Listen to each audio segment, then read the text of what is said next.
आज पवित्र राम नवमी। यह अवसर चलचंचल हो पड़ी सारा देश। भगवान विष्णु को सप्तम अवतार होउछंती भगवान राम।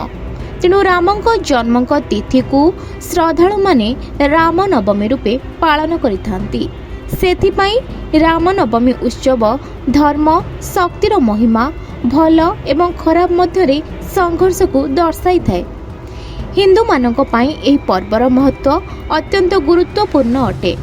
प्रभु रामचंद्र आगमन रे सजई होईछि अयोध्या।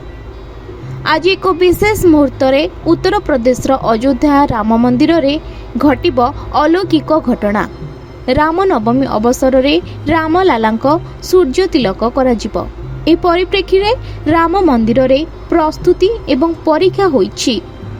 बहु संख्यक भक्त राम मंदिर रे पहुंची एवं सेमाने रामलालांक सूर्य तिलकर मुहूर्तर साक्षी हेबाकू चाहि रहिछंती।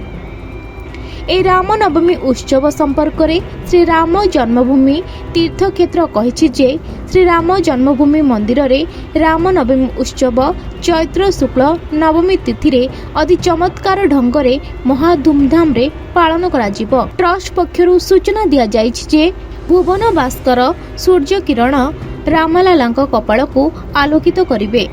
सूर्य वंशरे जन्म हेइथिबा रामलालांकु सूर्य नारायण तिलक प्रयोग करिवे, जहाँ आपण निज घरे टेलीविजन रे एही पूरा कार्यक्रम को उपभोग करि परिबे। तेबे आज चैत्र मासर शुक्ल पक्षर नवमी तिथि रे रवि पुष्य योग सहित अनेक अद्भुत संयोग मध्य रहिछि।